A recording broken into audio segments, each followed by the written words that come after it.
No me echaron de la boda con gritos. Nadie alzó la voz. Nadie armó un escándalo. Solo escuché una frase dicha en voz muy baja, entre las luces doradas y las sonrisas ensayadas. Usted no debería estar aquí. Y lo que más dolió, no fue quien lo dijo. Fue quien estaba detrás de ella, mi hijo, y eligió guardar silencio. Esa noche perdí mi lugar en la boda de mi propio hijo. Pero justo desde ese instante, una verdad que había guardado durante años, empezó a exigir su derecho a ser escuchada. Nadie escuchó la música en ese momento. Solo quedó su voz, aguda y fría, cortando el salón cubierto de flores blancas y luces doradas como un cuchillo sin aviso previo. Váyase de aquí. Usted no debería estar aquí. En ese instante, más de 100 personas en el salón se quedaron congeladas. Las copas, a medio camino de los labios, se detuvieron en el aire. Los murmullos se apagaron por completo. Incluso la banda bajó el ritmo, como si alguien hubiera desconectado por error el cable de la electricidad del lugar. Yo estaba ahí, en la boda de mi hijo, con el traje gris que me ha acompañado durante años, planchado desde muy temprano. Frente a mí estaba mi nuera, con su vestido blanco impecable, el rostro enrojecido, la mirada ya sin control. Detrás de ella, mi hijo permanecía inmóvil. No dio un paso al frente. No dijo una palabra. No me miró. Solo silencio. Hay silencios que duelen más que una bofetada. Me llamo Miguel Herrera. 58 años, electricista. Toda mi vida acostumbrado al sonido del metal al chocar, al olor del cobre caliente y a las mañanas que empiezan cuando la ciudad aún no despierta. No estoy hecho para lugares como este, donde todo brilla, desde el mármol del piso hasta las sonrisas cuidadosamente pulidas. Pero hoy era la boda de mi hijo. Yo no vine para pertenecer a este mundo. Vine para verlo feliz. Cuando el grito resonó, lo primero que sentí no fue vergüenza. Fue un vacío helado, justo en el centro del pecho. Como si alguien hubiera arrancado algo que siempre estuvo ahí, pero que nunca pensé perder. Miré alrededor. Rostros desconocidos. Miradas esquivas. Algunos bajaron la cabeza fingiendo revisar el celular. Otros me observaron con una compasión discreta, esa compasión reservada para quienes no pertenecen. Busqué a mi hijo con la mirada. Ahí estaba, las manos apretadas, la mandíbula tensa, pero los ojos huyendo. Él sabía, había escuchado, y había elegido no ponerse de mi lado. En ese segundo entendí algo con absoluta claridad. No fue mi nuera quien me echó de ese salón. Fue mi hijo quien permitió que ocurriera. No dije nada. No pregunté. No me defendí. Solo asentí levemente, como el reflejo de alguien acostumbrado a ceder el paso a los demás. Me acomodé el cuello de la camisa. Un hábito viejo, de cada vez que estoy por empezar un trabajo difícil. Luego di la espalda y caminé despacio hacia la salida. Detrás de mí, nadie llamó. Nadie intentó detenerme. La puerta de cristal se cerró, dejando atrás la música fuera de ritmo y los murmullos que comenzaban a levantarse como una ola tardía. Salí al exterior y respiré hondo el aire fresco de la noche. Y en ese momento lo supe. Hay lecciones que, cuando no se enseñan con palabras, tienen que enseñarse con la verdad. Esta noche perdí mi lugar en la boda de mi hijo, pero tal vez esté a punto de recuperar algo mucho más importante.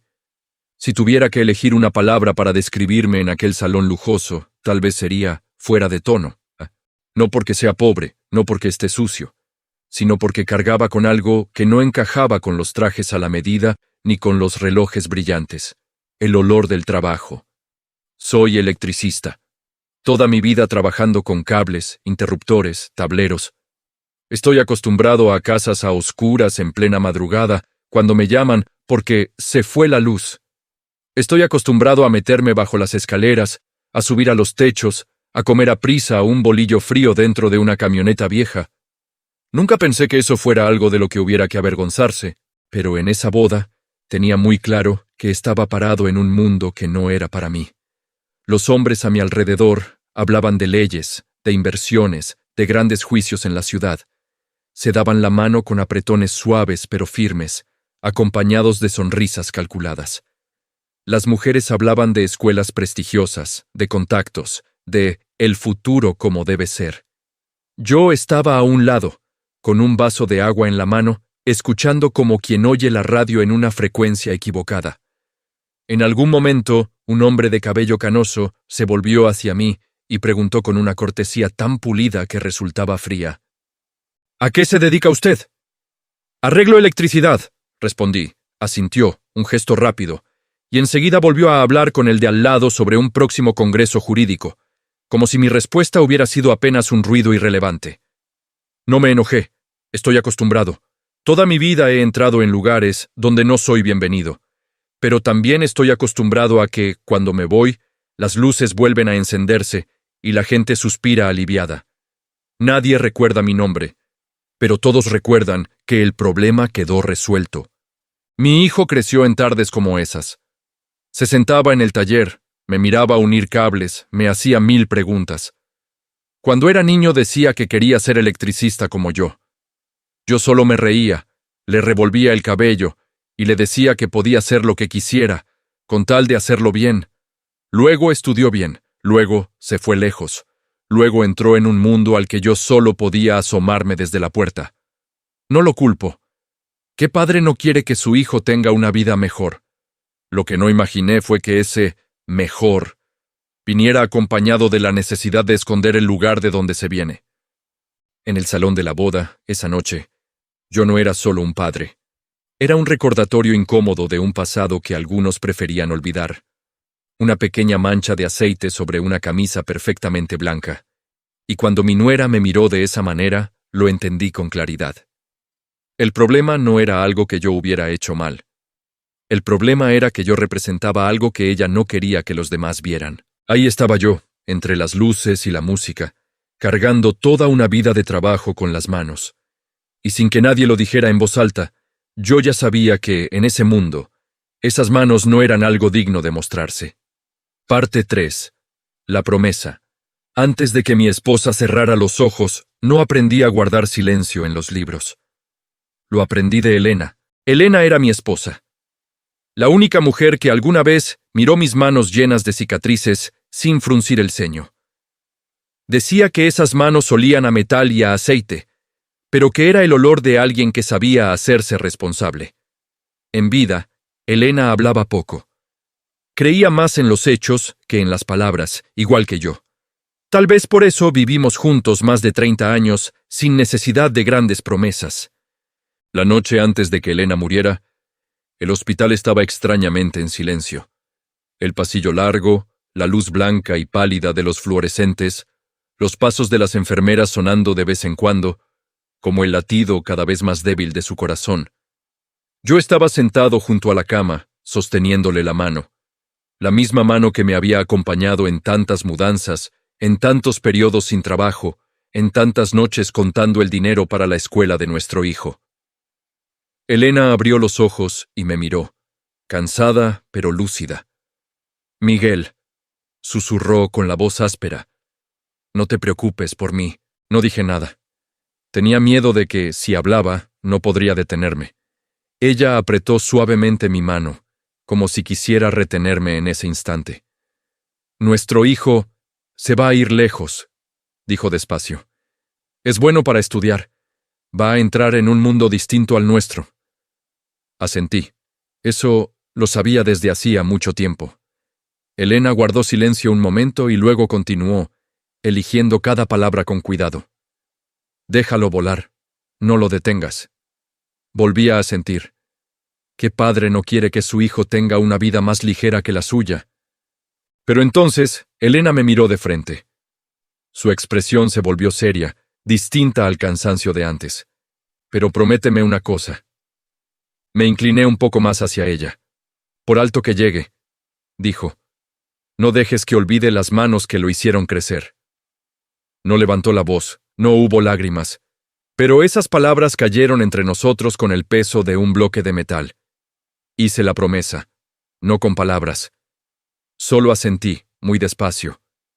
Poco después, Elena cerró los ojos, sin dramatismos, sin largas despedidas, solo un suspiro leve, y la habitación quedó vacía de una manera que nunca he sabido explicar. Desde ese día trabajé más. No por dinero, sino porque creí que el trabajo era la única forma que conocía de cumplir mi promesa. Pagué los estudios de mi hijo. Lo ayudé a llegar más lejos de lo que yo había llegado. Nunca mencioné lo que hacía, porque Elena no creía en echar en cara las cosas. Lo correcto se hace y ya, solía decir. No hace falta que nadie lo recuerde. Esta noche, de pie en aquel salón de bodas tan iluminado, esa promesa volvió a mi memoria. Recordé las manos delgadas de Elena, su mirada firme en la última noche, y entonces entendí algo que me dolió en el pecho. Tal vez solo cumplí la mitad de lo prometido. Dejé que mi hijo volara muy lejos, pero no imaginé que, en pleno vuelo, aprendería a sentir vergüenza del lugar desde donde despegó. La boda comenzó a tiempo. Todo se desarrolló con una precisión impecable, casi fría. El maestro de ceremonias se colocó en el centro del escenario. Su voz, clara y firme, fue leyendo los nombres como si recitara una lista de méritos. Primero presentó a la familia de la novia, a sus padres, a los parientes, a las personas con posición en la sociedad. Cada nombre recibió un aplauso justo, educado y parejo. Vi sonrisas satisfechas, asentimientos discretos entre quienes pertenecían al mismo círculo. Luego llegó el turno de la familia del novio. El maestro de ceremonias hizo una pausa brevísima, tan corta que nadie reaccionó, pero lo bastante larga para que yo la notara. Leyó los nombres de algunos parientes lejanos, personas que yo había visto quizá una sola vez en mi vida. El tono siguió siendo el mismo, fluido, correcto. Pero mi nombre no apareció, nadie lo señaló. No hubo murmullos, nadie volteó a verme. Esa ausencia quedó envuelta en una atmósfera de cortesía perfecta, donde todo se hacía como debía hacerse. Yo permanecí de pie, con las manos entrelazadas frente al cuerpo, como cuando uno espera a que alguien decida si es necesario o no. Cuando la gente empezó a moverse para tomarse las fotos, una joven vestida de negro se acercó a mí con una sonrisa profesional. ¿Podría colocarse un poquito más hacia acá, por favor? El encuadre principal está algo justo. Asentí y me moví a un lado. Luego me pidieron avanzar otro paso más. Al final quedé pegado al borde, detrás de varias personas, donde la luz ya no alcanzaba. Vi a mi hijo en el centro, junto a su esposa. Sonreía.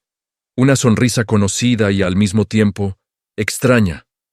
No supe si todavía me veía dentro de su campo de visión. Se tomó la foto, luego otra, y otra más. En ninguna me invitaron a colocarse al centro. Después me indicaron mi mesa, la número 14. Una mesa pequeña, cerca del ventanal, lejos del escenario. La mesa de los invitados secundarios. Me senté y acomodé la silla con cuidado para no hacer ruido. Sobre la mesa había cubiertos relucientes y una pequeña tarjeta con el número, impresa en letra fina y ordenada. Miré alrededor. Las mesas cercanas al escenario estaban llenas de rostros seguros, risas cómodas. Ahí se hablaba de escuelas, de contactos, de viajes al extranjero. En mi mesa unos cuantos guardaban silencio, bebían despacio, miraban y seguían de largo. Nadie fue grosero conmigo. Nadie dijo nada ofensivo. Pero cada detalle, cada acomodo preciso, era como una serie de piedritas colocadas con cuidado para marcar una frontera invisible entre los de adentro y los de afuera. Ahí estaba yo, escuchando la música, las risas que subían por oleadas cuando lo entendí. No me habían pedido que me fuera. Simplemente me habían colocado donde nadie tuviera que verme. Y esa fue la primera capa de humillación. Sin ruido. Sin un dolor punzante, pero lo bastante clara para que un hombre que ha vivido más de media vida comprendiera que, en ese salón, su nombre no era considerado necesario. Después de acomodarme en mi lugar, pensé que todo seguiría así y pasaría sin más. Estoy acostumbrado a quedarme quieto, a no llamar la atención. En la mesa 14, la gente hablaba más bajo, reía lo justo, como si temieran molestar a las mesas importantes de adelante.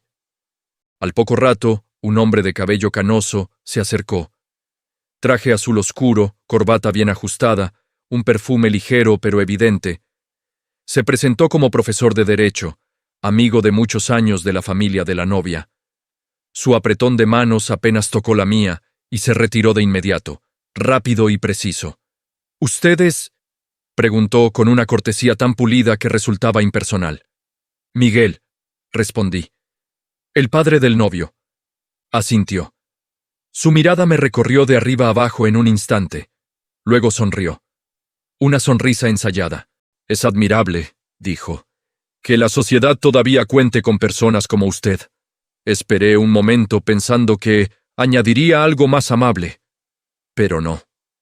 «Me refiero», añadió dando un sorbo a su vino, «a quienes trabajan con las manos. Muy necesarios, aunque no pertenezcan al ámbito profesional». Lo dijo como si leyera una observación neutral, sin elevar la voz, sin bajarla, sin esperar respuesta. Alrededor, algunos rieron suavemente. Una risa breve, lo suficiente para mostrar acuerdo, sin asumir responsabilidad. Asentí. No porque estuviera de acuerdo, sino porque entendí que, en este mundo, hay respuestas que no cambian nada. Una mujer sentada a su lado se volvió hacia mí con una sonrisa cordial. «Debe resultarle un poco cansado seguir las conversaciones de aquí», dijo. «Hablamos mucho de leyes, de políticas. Quizás sea algo seco». «No hay problema», respondí. «Estoy acostumbrado a escuchar el ruido de las máquinas todo el día». Ella sonrió. Una sonrisa educada. Luego regresó a su charla. No me echaron. No me insultaron con palabras groseras. Simplemente me colocaron en la caja que ya tenían preparada. Buena persona, trabajadora, pero irrelevante. Miré hacia la mesa central. Mi hijo conversaba con un grupo de gente más joven. Reía. Reía de verdad. Una sonrisa que no le había visto en mucho tiempo. Entonces lo entendí. Quizá estaba intentando demostrar que pertenecía a ese lugar. Y yo, con mis manos ásperas y una vida de trabajo silencioso, me convertía en la prueba contraria. En ese instante comprendí algo amargo. Esta capa de humillación no necesitaba gritos. Bastaban palabras lo suficientemente correctas para que nadie tuviera que pedir disculpas. Ahí estaba yo, entre la música y las conversaciones elevadas, sintiendo cómo poco a poco me iban borrando del cuadro perfecto que otros estaban dibujando. Nadie me hizo daño de inmediato, pero cada frase amable, cada mirada que pasaba de largo, me iba enseñando lentamente una lección. Aquí, el valor de una persona se mide por lo que dice, no por lo que ha hecho. Me levanté de la mesa 14 por un momento. No porque ya no aguantara, sino porque necesitaba aire. El pasillo que conducía al jardín trasero era más tranquilo. Ahí, la música apenas llegaba como una capa delgada de sonido, lo suficiente para recordar que la fiesta seguía sin necesitarme. Me apoyé contra el muro de piedra, como una costumbre antigua. Así me quedo también cuando espero el elevador en edificios sin luz, sin prisa, sin quejarme, esperando a que todo vuelva a conectarse. Hay quienes piensan que no entiendo de dinero. En realidad, lo entiendo muy bien. Entiendo cada cifra pequeña. Entiendo lo que es contar recibos sobre la mesa de la cocina, posponer la compra de unos zapatos nuevos para guardar el dinero de la colegiatura. Lo entiendo porque toda mi vida he vivido con números que nunca sobran. El día que mi hijo me dijo que lo habían aceptado en la universidad, no le pregunté primero qué iba a estudiar, le pregunté cuánto costaba. No porque no me importaran sus sueños, sino porque necesitaba saber cuántos años más tendría que trabajar. Nunca le dije que pedí un préstamo al banco. Nunca le dije que acepté turnos nocturnos, trabajos lejos de casa, lugares a los que me llamaban de madrugada porque solo usted puede arreglarlo. Yo solo le decía, tú estudia. Cuando llevó a su novia a casa por primera vez, vi en sus ojos una duda fugaz. No era maldad, solo una comparación natural. No la juzgué. Todos comparamos. 3 años después, cuando ella entró a estudiar Derecho, firmé más papeles. Esta vez, la cantidad era mayor. Leí con cuidado cada cláusula, cada letra pequeña. El empleado del banco me preguntó si quería figurar como aval. Negué con la cabeza. No hace falta, dije. Que ellos se sientan seguros. No quería que mi hijo cargara con una sensación de deuda al entrar en un mundo en el que estaba intentando demostrar que merecía estar. Tampoco quería que mi futura nuera me viera como una sombra detrás de su éxito. Creí que, si hacía lo correcto, no hacía falta que nadie lo supiera. Incluso para esta boda solo hice una pregunta. ¿Cuánto faltaba? Cuando firmé el último cheque, no escribí nada más, ni nombre, ni mensaje. No necesitaba subir al escenario para recibir agradecimientos. Elena solía decirme, cuando ayudas a alguien esperando que lo recuerde, eso ya no es ayudar. Esta noche, de pie en el jardín detrás del salón, sonreí con amargura. No por el dinero, sino porque entendí algo. Hay silencios que, cuando se prolongan demasiado, se confunden con la ausencia de algo que decir. Y hay sacrificios que, cuando se esconden demasiado bien, terminan siendo prueba de que nunca existieron. Regresé al salón. La música seguía sonando. Las risas seguían en su lugar. Nadie notó que había desaparecido unos minutos. Nadie preguntó. Me senté de nuevo en la mesa 14 y apoyé la mano sobre la superficie fría. En ese momento todavía no sabía que, muy pronto, todas las cifras que había guardado en silencio durante tantos años tendrían que salir a la luz. Me buscó justo cuando acababan de servir la entrada. No fue en medio de la gente, no delante de nadie. Fue en el pasillo lateral del salón, donde la luz es más suave y la música apenas llega como un murmullo lejano. La elección del lugar decía algo con mucha claridad. Esta no era una conversación improvisada, sino algo pensado de antemano. Don Miguel, me llamó, con voz baja pero firme. ¿Podría hablar con usted un momento? Asentí. No por curiosidad, sino porque ya sabía de qué se trataba. Nos quedamos frente a frente, a menos de 1 metro de distancia, tan cerca que podía ver el maquillaje perfecto en su rostro, la tensión cuidadosamente escondida detrás de una mirada segura. Tomó aire, como una abogada antes de exponer su argumento. Espero que no me malinterprete, empezó. Yo siempre lo he respetado. De verdad, guardé silencio. A lo largo de mi vida he escuchado demasiadas frases que empiezan así. Pero hoy es un día muy importante, continuó con tono parejo. No es solo una boda. Es un punto de quiebre para Kyle. Él está entrando a un nuevo entorno, a un mundo distinto. Hizo una pausa, observando mi reacción. Yo no dije nada. Solo me preocupa, añadió, bajando un poco la voz, que su presencia pueda incomodar a algunas personas. La palabra incomodar fue pronunciada con suavidad, pero cayó entre nosotros con el peso de una acusación. Usted entiende, dijo un poco más rápido, como queriendo terminar pronto. Ha trabajado duro toda su vida, yo admiro eso, pero la gente que está aquí ve las cosas de otra manera. La miré, por primera vez en toda la noche. ¿De qué manera?, pregunté. Se quedó ligeramente rígida. Apenas un segundo. Lo suficiente para que yo notara que no esperaba la pregunta. Ellos valoran mucho la imagen, respondió, escogiendo cada palabra. El origen. Las relaciones. No quiero que Kyle salga perjudicado por malentendidos innecesarios. Malentendidos. Yo entendía perfectamente. No es que ellos se equivocaran conmigo, era que me entendían bien, y eso no les gustaba. Lo que quiero decir, continuó, ahora con menos suavidad, es que, si usted pudiera retirarse un poco antes, sería mejor para todos. Guardé silencio por largo rato. Desde el salón llegaba la música, alegre y lejana. Pensé en Elena. Pensé en la promesa. Pensé en las noches contando el dinero para la escuela, bajo la luz débil de la cocina. Cuando dice eso, hablé al fin, despacio. ¿Lo dice por Kyle? ¿O por usted? Apretó los labios. Luego respondió, sin dudar más. Por el futuro de mi esposo. En ese instante vi a mi hijo al fondo del pasillo. No se acercó. No intervino. Estaba ahí, escuchándolo todo. Su mirada pasó por mí y se apartó enseguida, como la de un niño que teme ser descubierto. Su silencio completó la frase que ella acababa de decir. Asentí. Un gesto apenas perceptible. Ya entendí, dije. Y en ese momento supe algo con total claridad. Esto ya no se trataba de si yo pertenecía o no a ese salón. Se trataba de si estaba dispuesto a aceptar ser borrado de la vida de mi propio hijo, a cambio de eso que llaman futuro. Después de esas palabras, nadie volvió a hablar.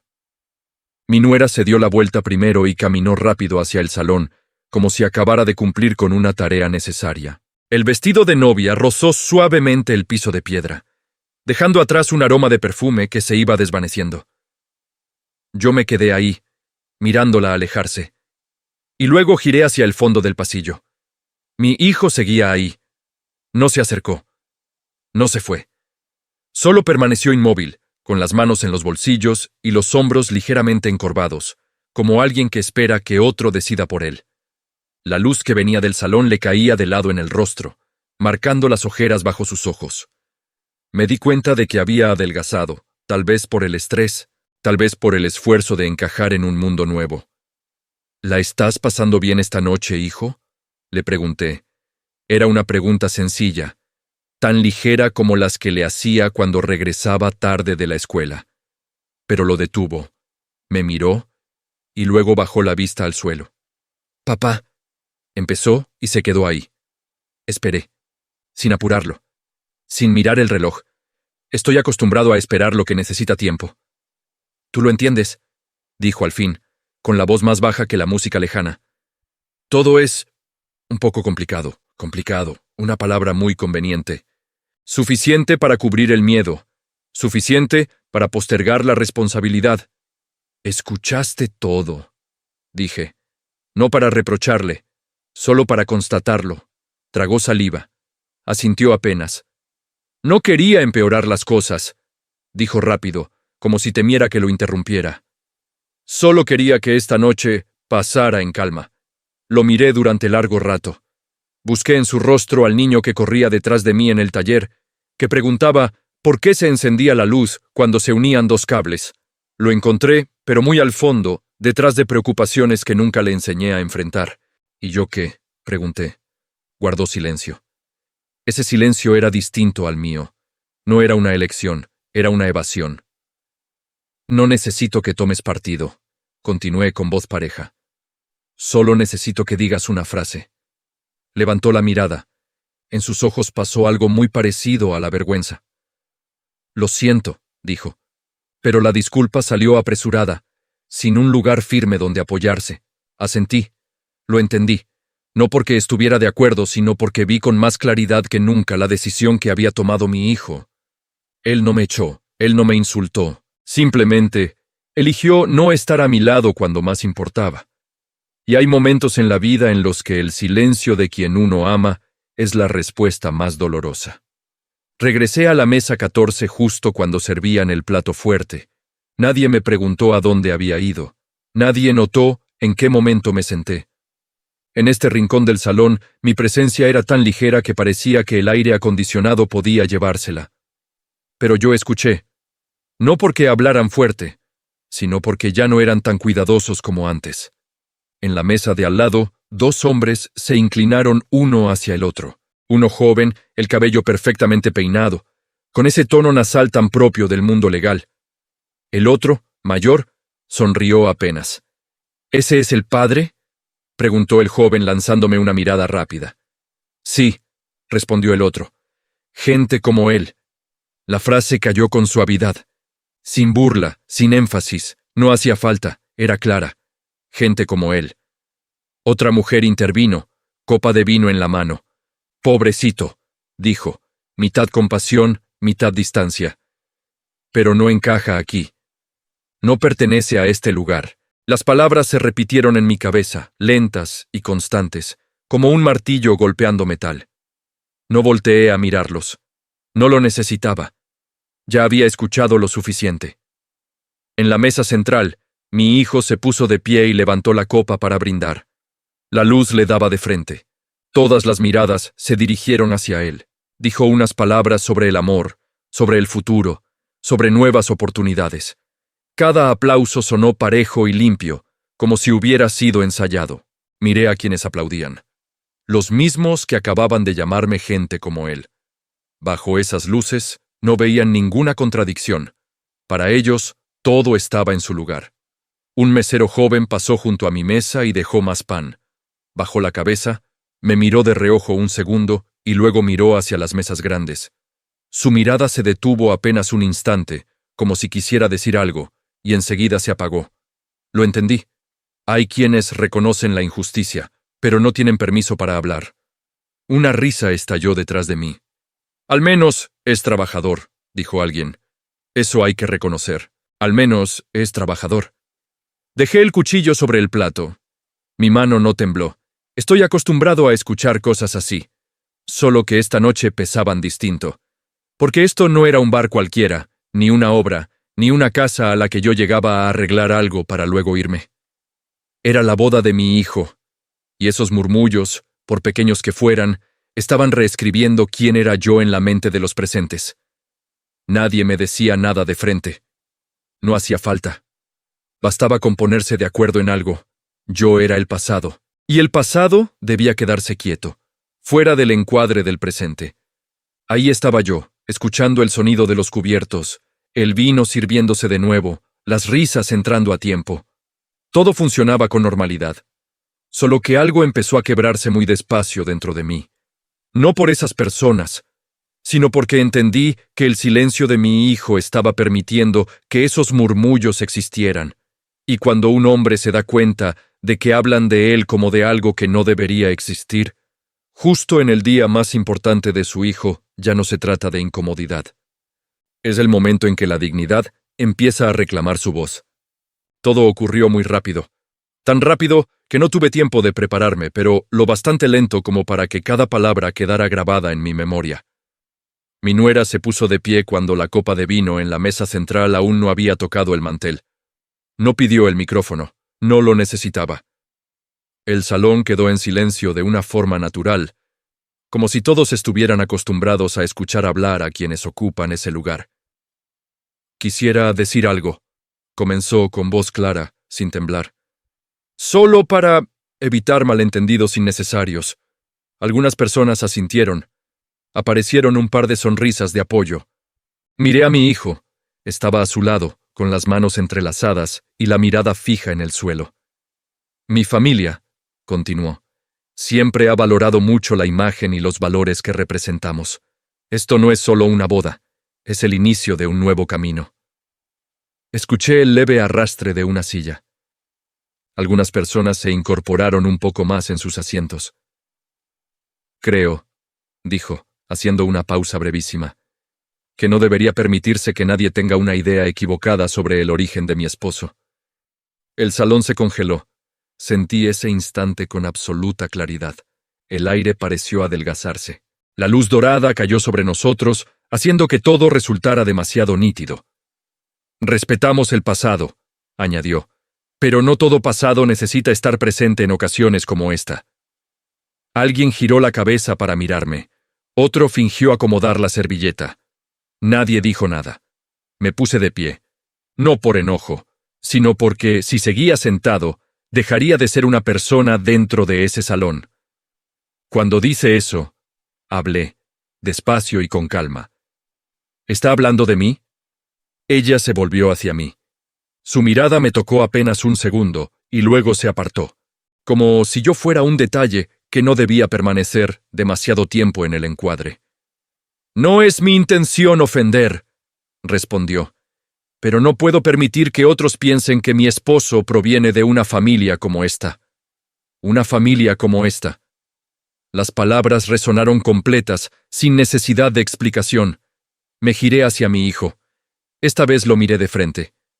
Kyle, dije, pronunciando su nombre por primera vez esa noche. ¿Escuchaste? No respondió. Apretó los labios. Los hombros se tensaron. Su silencio terminó de completar la frase que ella acababa de decir. Una mujer en una mesa cercana suspiró en voz baja. Un hombre levantó su teléfono y luego lo bajó.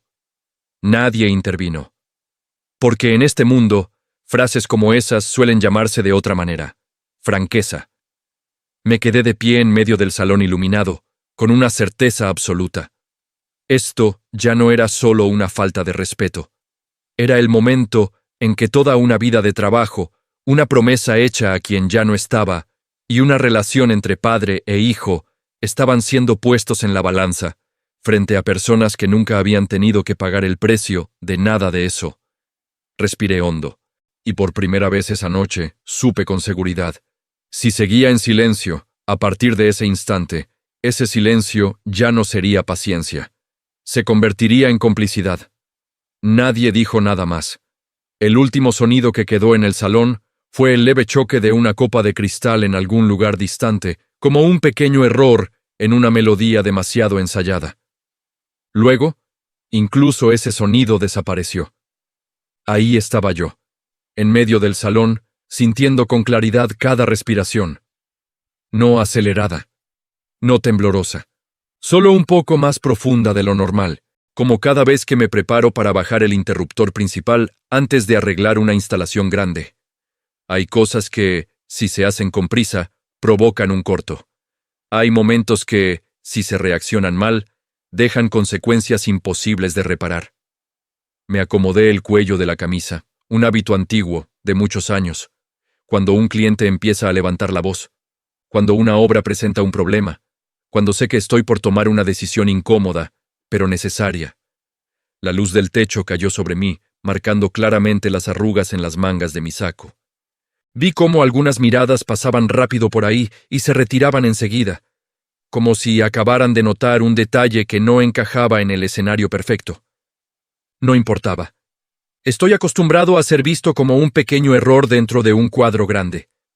Mi nuera permanecía inmóvil, con las manos juntas frente al vientre, con la postura de alguien que acaba de decir lo que cree correcto. Mi hijo seguía a su lado, tan cerca que un solo paso bastaría para tocarlo. Pero la distancia entre nosotros en ese momento era mayor que cualquier carretera que yo hubiera recorrido de noche para ir a arreglar una falla eléctrica. Lo miré por última vez, esperando una señal, un asentimiento, una palabra. Un gesto mínimo habría sido suficiente. No hubo nada. El silencio se prolongó unos segundos más. Pero en mi mente duró años. Pensé en Elena, en la promesa, en los papeles que firmé en silencio, en el dinero que transferí sin mencionarlo jamás. Si todo eso seguía siendo pisoteado y dejado atrás de esta manera, no solo me borrarían a mí, también borrarían el sentido mismo de ser padre. Metí la mano en el bolsillo del saco, no para buscar una excusa, no para sacar una tarjeta. Nunca he tenido tarjetas. Mis dedos tocaron el teléfono, frío, liso, familiar. Una herramienta que suelo usar para recibir llamadas de emergencia a medianoche. Hoy, serviría para algo distinto. Mi nuera notó el movimiento. En sus ojos pasó un destello de molestia que enseguida se convirtió en alerta. ¿Qué está haciendo?, preguntó, esforzándose por mantener la calma. No respondí de inmediato. Miré el salón por última vez. Los rostros que habían susurrado, las miradas que habían evitado, los que decidieron que esta historia no tenía nada que ver con ellos. Solo estoy, dije despacio, haciendo algo que debí haber hecho antes. Desbloqueé el teléfono, y en ese instante, cuando la luz de la pantalla se reflejó en mi rostro, el salón pareció inclinarse un poco, como si alguien hubiera tocado sin querer un interruptor, sin saber que estaba conectado a todo el sistema. Nadie sabía con certeza qué estaba a punto de suceder. Solo yo lo sabía. Y sabía que, después de este silencio, ya no habría ningún camino de regreso. Marqué el número sin mirar la agenda. Mis dedos conocían esa secuencia mejor que cualquier fecha de cumpleaños. Durante años estuvo ligada a llamadas breves y secas, llenas de cifras y cláusulas. Nunca imaginé usarla en un salón lleno de flores blancas y vestidos de novia. El teléfono sonó un par de veces. Luego alguien contestó. «Sí, dígame», respondió una voz masculina conocida al otro lado de la línea, tranquila, profesional. «Habla Miguel Herrera», dije. Mi voz no subió ni bajó respecto a antes. «Quiero activar la cláusula especial de los expedientes a mi nombre». El salón empezó a agitarse, no con ruido, sino con movimientos pequeños. Algunas cabezas se inclinaron. Varias miradas se clavaron en el teléfono que sostenía, como si de pronto se hubiera convertido en un objeto extraño. ¿Confirma usted?, preguntó el hombre. Confirmo, respondí. Todo. Mi nuera dio medio paso al frente y se detuvo. Me miró. Luego miró a mi hijo, como esperando una explicación. Mi hijo se volvió hacia mí, y por primera vez esa noche, su mirada ya no evitó la mía. Papá, ¿de qué estás hablando?, preguntó, con la voz quebrada. No lo miré aún. Seguí hablando al teléfono. Solicito la activación inmediata del reembolso de los montos que avalé, dije. Ambos expedientes. Del otro lado hubo una pausa muy breve. Luego la voz del hombre se volvió más precisa. El monto total actual, dijo, es de 425,000. Incluye colegiaturas, manutención y gastos relacionados. El plazo de devolución según la cláusula es de 30 días. El aire del salón pareció desaparecer. Se escuchó una respiración agitada en algún punto. Una silla crujió cuando alguien se puso de pie. Mi nuera negó con la cabeza, muy rápido. Eso no puede ser, dijo, con la voz rota. Está mintiendo. Entonces sí la miré. No estoy mintiendo, respondí. Solo estoy diciendo algo que hasta ahora nadie había preguntado. Mi hijo dio un paso hacia mí. Papá, ¿qué es esto?, preguntó. Nunca nos dijiste... Porque nunca pensé que fuera necesario decirlo. Lo interrumpí, con el mismo tono sereno. Creí que lo correcto se hace, y ya. Desde una mesa cercana al escenario, un hombre mayor se puso de pie. Apoyó las manos sobre la mesa, miró alrededor, y luego me miró directamente. Permítanme decir algo, dijo, con voz grave y clara. Yo vi al señor Herrera firmar cheques. No solo una vez. Todas las miradas se dirigieron de inmediato hacia él. Yo estaba cerca del banco ese día, continuó. Lo recuerdo muy bien. Él nunca dejó que su nombre apareciera en ningún lado. El silencio ahora era distinto al de antes. Ya no era incómodo, era pesado. Mi nuera permaneció inmóvil. Sus labios se movieron, pero no salió ninguna palabra. Mi hijo me miró, luego bajó la vista hacia sus propias manos, como si por primera vez entendiera lo vacías que estaban. Terminé la llamada y guardé el teléfono en el bolsillo del saco. No hago esto para avergonzar a nadie, dije despacio, lo bastante fuerte para que todo el salón escuchara. Lo hago porque hay cosas que, si no se dicen a tiempo, después ya no hay oportunidad de decirlas. Nadie refutó. Nadie se rió. La verdad, cuando por fin sale a la luz, no necesita levantar la voz. Solo necesita quedarse ahí, erguida, y esperar a que cada quien se vea reflejado en ella. La primera reacción no fue el ruido, fue el movimiento. Algunas personas se pusieron de pie muy despacio, como si necesitaran cambiar de postura para poder respirar. Unas cuantas sillas crujieron sobre el piso de piedra. Las manos que antes sostenían copas ahora las dejaron sobre la mesa, con duda. Las miradas empezaron a apartarse del escenario, de la novia, del novio, y se dirigieron hacia mí. Ya no pasaban de largo. Ya no evitaban. Miraban de frente. Lo noté de inmediato. Después de muchos años trabajando en cuartos oscuros, aprendí a sentir el cambio del ambiente antes de que la luz se encienda. Esto era igual. El salón ya no estaba de un solo lado. Una mujer de una mesa cercana se inclinó para decirle algo al hombre a su lado. Él asintió y luego me miró, con una expresión que ya no era fría. En otro rincón, alguien más joven levantó el teléfono a escondidas, dudó unos segundos y lo bajó. Pero otro ya lo había levantado, y luego otro más. Mi nuera permanecía inmóvil, demasiado inmóvil, como si todo lo que pasaba a su alrededor no tuviera que ver con ella. Pero vi cómo apretaba las manos, con fuerza. La seguridad que había mostrado antes empezaba a resquebrajarse en líneas muy finas. Mi hijo era distinto. Miraba a su alrededor, como si por primera vez entendiera que ya no estaba protegido por el acuerdo silencioso del salón. Las personas que antes le sonreían ahora lo observaban con curiosidad, sin acusarlo, pero tampoco con admiración. Una voz se escuchó detrás de mí, no muy fuerte, pero clara. No tenía por qué hacer eso. Otra respondió, más baja. Pero tenía derecho. No volteé, no necesitaba saber quién hablaba. Lo importante era que esas frases se dijeran en voz alta, abiertamente, no en susurros. El mesero joven pasó de nuevo junto a mí. Colocó un vaso de agua frente a mí, más despacio de lo normal. Al incorporarse, me miró un segundo y asintió. Un gesto mínimo, casi invisible, pero yo lo vi. En la mesa central, la madre de la novia murmuró algo al oído de su esposo. Él frunció el ceño, me miró y luego miró a su hija. Esta vez no asintió en apoyo. Guardó silencio. Y ese silencio no era como el de mi hijo antes. Era un silencio cargado de reflexión, no de evasión. Algunos comenzaron a murmurar sobre cláusulas, sobre expedientes, sobre firmas. Palabras que antes solo se usaban para hablar de otros, ahora circulaban dentro de este mismo salón. Quienes estaban seguros de que todo estaba en su lugar, empezaban a darse cuenta de que algunas cosas habían estado mal colocadas desde el principio. Mi nuera respiró hondo.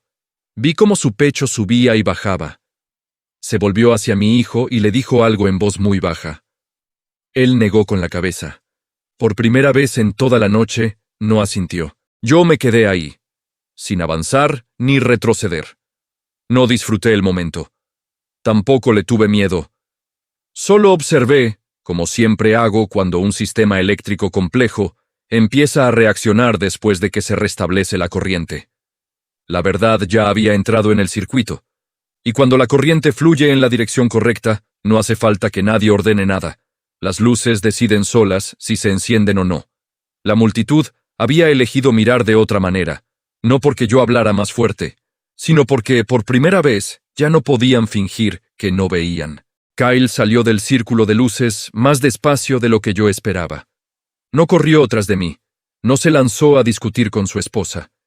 Se quedó ahí unos segundos más, como si todavía esperara que el salón corrigiera el error por sí solo, sin necesitarlo. Pero el salón no lo hizo. Las miradas ya habían cambiado de dirección, y por primera vez en su vida, mi hijo se convirtió en alguien observado con recelo. Tragó saliva. Vi cómo se le movía la garganta. «Papá», me llamó. Una sola palabra. Nada más. Me volví hacia él, ni rápido ni lento. No quería convertir ese momento en un enfrentamiento. Quería que entendiera que se trataba de una elección. Kyle dio un paso más. Luego se detuvo, como si temiera que avanzar lo hiciera caer del lugar donde había intentado sostenerse durante tantos años. Yo no sabía, dijo con la voz áspera. No sabía que todo iba a terminar así. Sí sabías, respondí. Solo no quisiste mirar. La frase no fue dura, pero dio en el blanco. Kyle bajó la cabeza. Apretó las manos, las soltó y volvió a apretarlas. Reconocí ese gesto. Cuando era niño, cada vez que rompía algo en casa, hacía lo mismo antes de admitirlo. Solo quería que todo estuviera tranquilo, dijo. Pensé que si me quedaba callado, todo pasaría. El silencio no hace que las cosas pasen, le dije. El silencio solo decide quién va a cargar con el dolor. Levantó la mirada. Sus ojos estaban húmedos, pero no lloraba. En ellos no vi miedo a quedar mal, sino algo más tardío, darse cuenta de a quién había abandonado. Dejé que hablaran de ti, dijo muy bajo. Dejé que pensaran así. No lo negué, tampoco lo regañé. No necesito que me defiendas frente a todo el salón, le dije. Solo necesito que no me des la espalda. Kyle miró hacia su esposa. Ella estaba ahí, pálida, con los labios apretados. El salón ya no la protegía. Y Kyle lo entendió con claridad. Si se volvía hacia mí, tendría que enfrentar todo lo que había evitado. Volvió a mirarme. Papá, dijo, esta vez con firmeza. Me equivoqué. Fue la primera vez en toda la noche que mi hijo dijo una frase sin necesidad de explicarla. Asentí, un gesto mínimo, no para perdonar, sino para dejar claro que lo había escuchado. Hay errores que no necesitan gritos para corregirse. Solo necesitan ser mirados de frente. Kyle permanecía ahí, entre dos mundos que había intentado unir con silencio. Y al final entendió algo que Elena y yo sabíamos desde hacía mucho tiempo. No existe ningún puente construido con evasión. Desde ese momento supe algo. La lección de esta noche no era solo para mi nuera, era, sobre todo, para mi hijo. Nada terminó ahí. En realidad, apenas empezaba a salir del salón. Un teléfono vibró en una mesa cerca de la entrada, luego otro. Pequeñas pantallas azuladas aparecieron aquí y allá, como luces no invitadas. Alguien susurró, «Alguien está grabando». Otro respondió de inmediato, «¿Desde cuándo?». Nadie lo sabía con certeza, solo que ese instante, las palabras, el silencio, las cifras, ya había encontrado su propio camino. Mi nuera miró alrededor. Su mirada ya no lograba quedarse quieta. Se acercó a una amiga y le habló rápido, en voz muy baja. La otra negó con la cabeza. Una sola vez. Y se dio la vuelta. Ese gesto no significaba traición, significaba distancia. En lugares como este, el primer instinto no es distinguir entre lo correcto y lo incorrecto, sino buscar seguridad. En otro rincón, escuché palabras caer como fragmentos de metal. Cláusula. Aval. 30 días. Antes, esas palabras se usaban para hablar de otros, de los que estaban fuera del círculo. Esa noche se quedaron flotando en el salón, sin tomar partido. Mi hijo recibió una llamada. Miró la pantalla. Luego me miró a mí y se dio la vuelta para contestar. No necesitaba escuchar. Sabía lo que dirían del otro lado. Esto se está moviendo. ¡Ya lo subieron! ¿Sabes quiénes son? Preguntas que no exigen respuesta inmediata, pero empujan la ansiedad hasta el techo. Mi nuera permanecía inmóvil en medio del salón. El vestido blanco ahora parecía pesado, como si la arrastrara hacia abajo.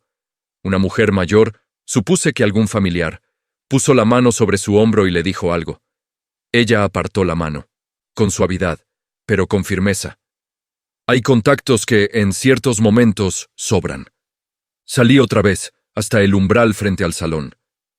El aire nocturno era más fresco, más real. Desde ahí, escuché con claridad las notificaciones que venían de adentro.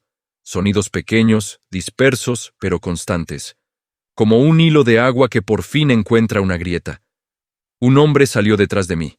Se detuvo a unos pasos. ¿Está bien?, preguntó. No por cortesía, asentí. Él asintió también, y regresó. No hacía falta decir más. Cuando volví a entrar, el ritmo del salón había cambiado. Ya no era una fiesta. Ya no fluía. Todo parecía estar esperando una confirmación en otro lugar. Afuera de ahí, en pantallas pequeñas, en comentarios breves, en titulares que aún no se habían escrito, mi nuera recibió una llamada. Escuchó durante largo rato. Luego colgó.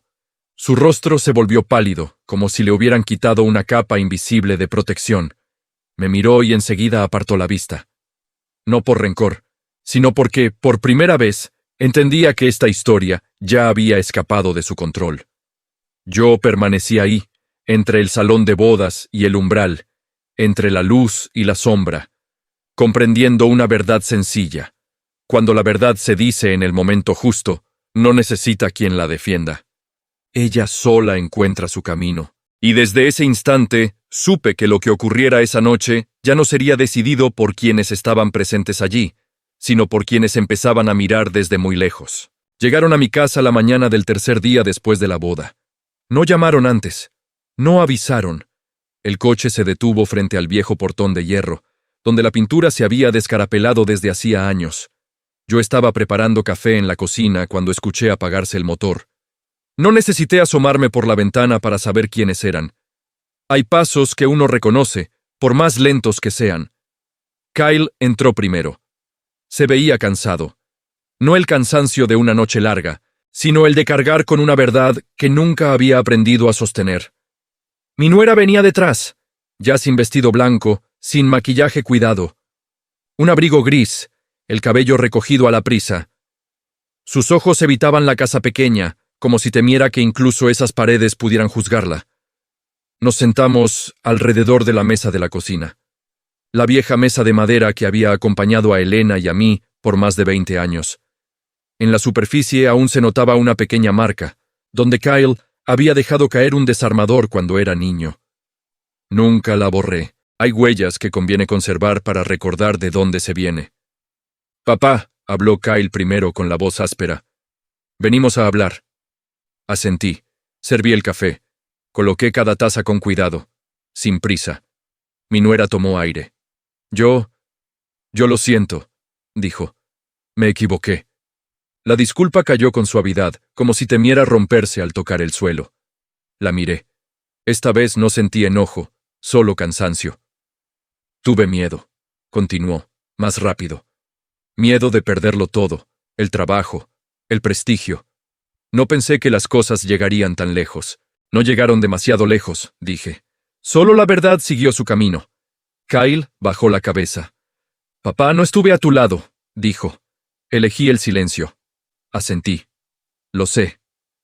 Me levanté, abrí un cajón y saqué un fajo de papeles bien ordenados. No los aventé sobre la mesa. No los empujé hacia ellos, los coloqué con cuidado, alineados. «Pude hacer más», dije. «Pude empeorar las cosas mucho más. Pero no lo haré». Mi nuera alzó la vista. En sus ojos pasó un destello de esperanza. «No recuperé el dinero por venganza», continué despacio. «Lo recuperé para que recuerden que la gratitud también es una deuda. Y cuando no se paga a tiempo, genera intereses». La cocina quedó en silencio.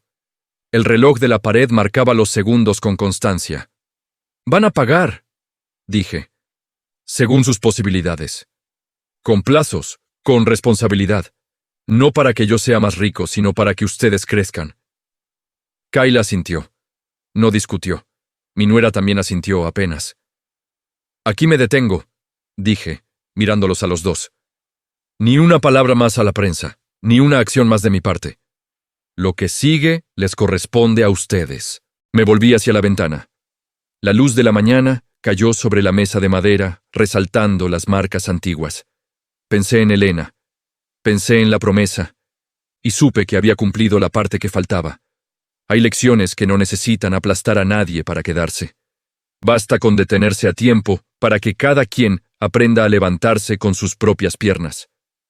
Los días que siguieron pasaron más despacio de lo que imaginé. Ya no sonaban teléfonos sin parar.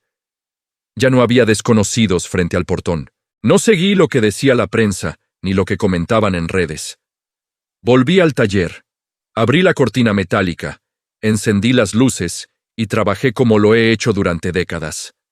Los cables no entienden de reputaciones, solo necesitan estar conectados correctamente.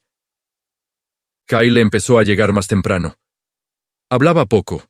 Se colocaba a mi lado y reaprendía trabajos que antes creía haber dejado atrás. Sus manos todavía eran torpes. A veces conectaba mal, a veces olvidaba cortar la corriente. Yo no gritaba, solo decía, «hazlo otra vez», y lo hacía, en silencio. Mi nuera fue distinta. No llegó al taller de inmediato. La primera semana fue al banco, sola, sin abogados, sin intermediarios. Volvió a firmar documentos, preguntó por cada cláusula, cada plazo. El gerente me llamó para confirmar. Yo solo dije, «sigan el contrato». La semana siguiente vino, sin maquillaje, sin tacones. Se quedó de pie en la entrada, con la mano apretando la correa del bolso. «No vengo a pedir nada», dijo. «Vengo a trabajar». Señalé el estante de herramientas. «Ponte guantes». Se notó incómoda. Los guantes le quedaban grandes. Tardó en ajustarlos. El olor a metal le hizo fruncir el ceño un instante, y luego pasó. Le di una caja de clavos. Una tarea sencilla. Ordenar, clasificar. No hacía falta hablar. Al mediodía comimos pan. Los tres.